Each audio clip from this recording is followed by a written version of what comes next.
I was honestly disappointed that they used the same motor. I thought they were going to come out with something different. But why do you feel like they kept it in the newer chassis?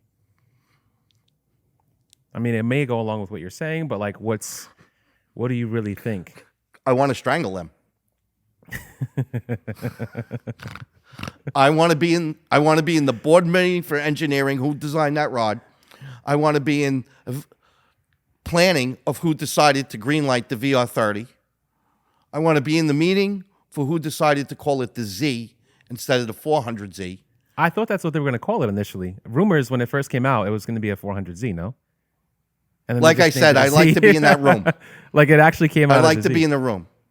You know, I called it a 400Z up until everybody calls it a 400Z. I can walk through every Nissan dealership that I know of and walk through every single tech and walk up to them and say, "What kind of car is that?" And they'll be like, "Oh, it's a 400Z." And again, like sometimes I don't know how the message gets mixed up. You built a retro car, right? It's a retro styling car. Yeah. Right? You're basing that on history going back to 1969, if I'm correct, with the 240Z. So you went 240Z, 260Z, 280Z, 300, 300ZX, 300ZX DETT, 350, 370. None of these cars made the actual horsepower that they were claiming. Right. Right? Finally, you get a 400 horsepower car in a retro body and you discard the retro name of the 400Z. It's like I said, I need to be in these rooms because, sometimes I think marketing, like you called it the Z. Is that like the Zer, the Zay? What are we? What are we? Pronouns now? Could be. Who knows? Pronouns? We're going to pronoun our cars now? No, it's a 400Z. It made 400 horsepower. It's a Z. It's a retro car. It's a 400Z. Why wouldn't you go back? So to me, again, I'm going to die Nissan. You understand? I'm going to die Nissan. I love my kids. I love them. Okay? I mean, I love them. I would give my life in a fucking heartbeat for any one of them. But when they mess up, I got to tell them too. When they mess up, I got to tell them.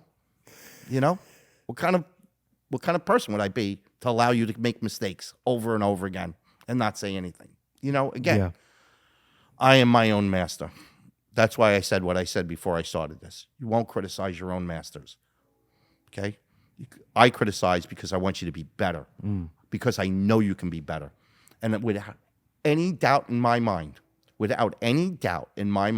I mean this with all my heart, with the right people, and I mean the right people, Nissan would be so dominating that it would take years for Toyota and Honda to keep up.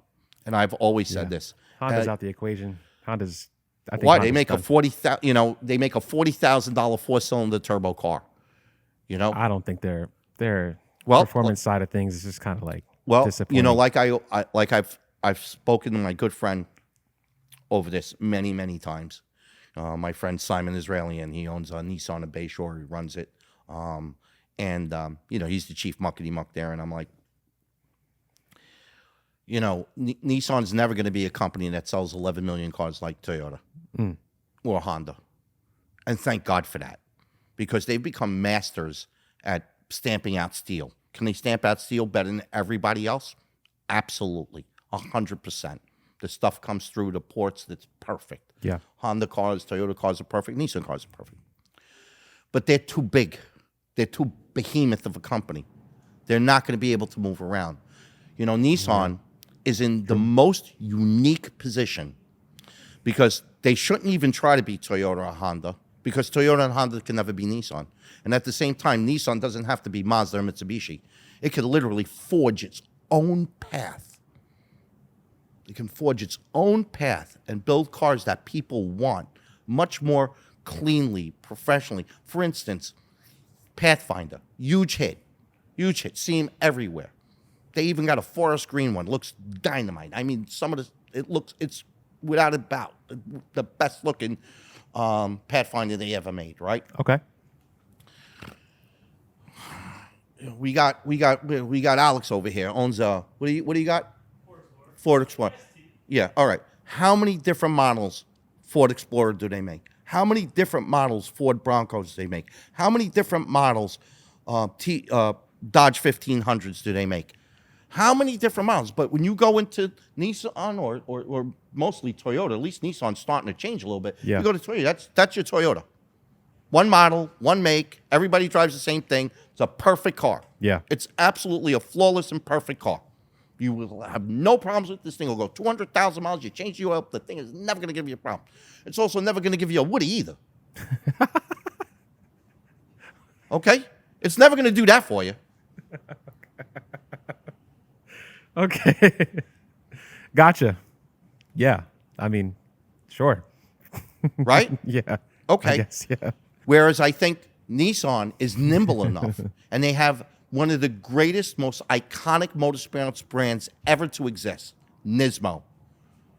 You could be a kid in a third world digging cobalt out of some cobalt mine, and I guarantee you the kid's wearing a Nismo shirt. You know what I mean? Yeah, yeah. It's like it's that iconic. You know, it's that deep ingrained into the entire car culture, which you got TRD, but not the same as Nah, Nismo. TRD's not the same. Yeah. Right.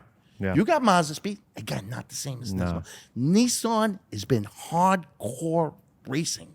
It's whole, whether it was GTP or Le Mans or LMP racing or when they were racing a 300, they always dominated. They always made the best stuff. There was a time, and this is what I'm trying to explain. There was a time when you could buy a 300ZX, right? You could buy a 300ZX non-turbo.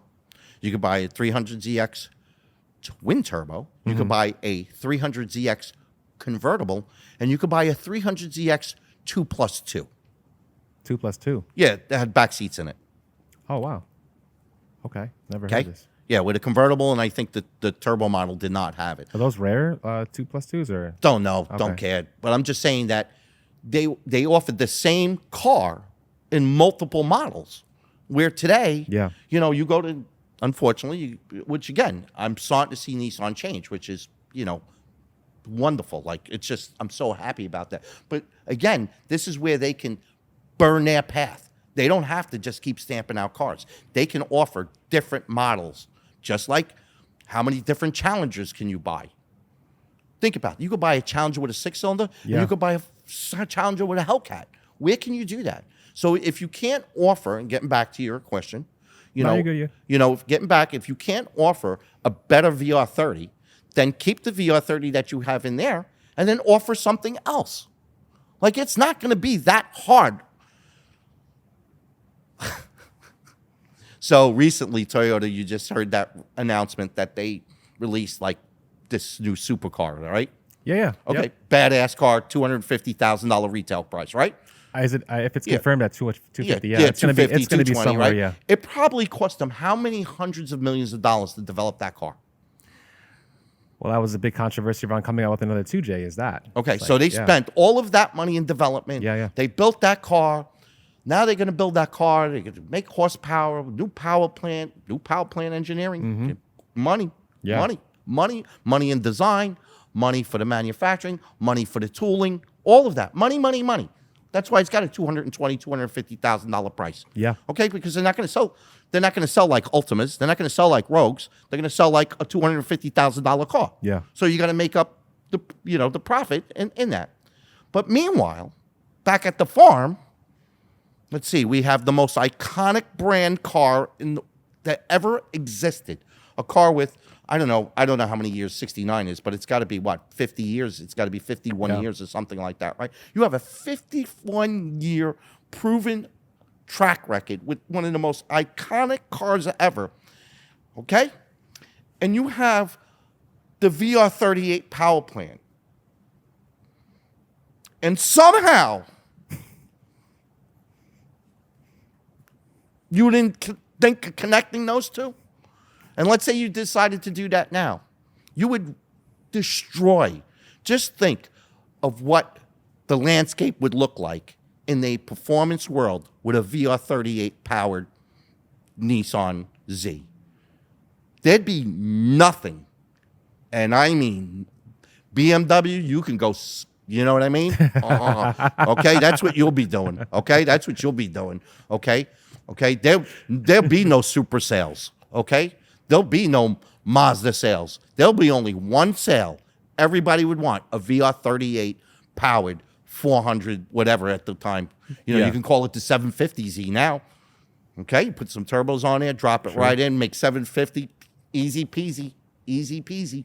And I've mentioned that to some higher ups, and their thing was, well, we don't want to take away from the Takumis, hand built motors. And I'd be like, yeah, if you buy a GTR, you get a Takumi to build you a hand built motor.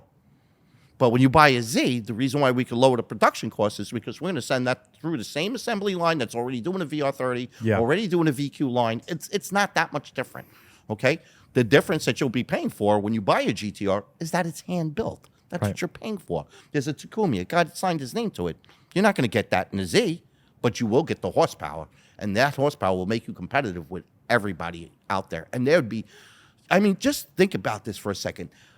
Borg Warner DCT transmission, which everybody has, right? Mm-hmm. Okay, right. It's a Borg Warner tranny. Is it a Borg Warner tranny? Oh, I don't know if it's a. Yeah, the 8 HP. Is that a Borg tranny? The 8 HP? Yeah, who makes that? I don't think it's Borg Warner. Okay, so let's say you have an 8 HP behind a VR38 sitting in your 400Z chassis. Okay, just that combination. So I gave you a combination. You're a car guy. You're a car guy. You swapped out of your Supra, Mark V Supra. You did the right thing. And you put an RB Nissan motor in it, right? You're the first person who's ever said that, but all right, I'll take it. That's because I'm a Nissan guy. Okay, I'm All listening. right? So tell me, as you're a car swap guy, tell me what better car swap in the world would it be to shoehorn that 3.8 in there, that VR38 motor with a DC tranny? Tell me what car is going to compete with that. Just think about that.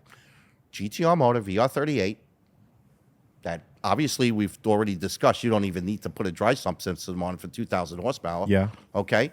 In a DCT powered transmission like it's in the new Supra. Mm-hmm. What car? There'd be no car to compete with that. None. Zero. There's no car out there that can compete with that. Zero. I'd have to agree. Yeah, think about it. Put the 2 J's in there. Okay, I'll smoke you with that. Put your RB in there. I'll smoke you with that. It doesn't matter. Are you talking about imports though only, right? Yeah, of course. Okay, all right. Just gotta be, be clear. Well, domestic we're guys men here, so we don't LS the world. Okay,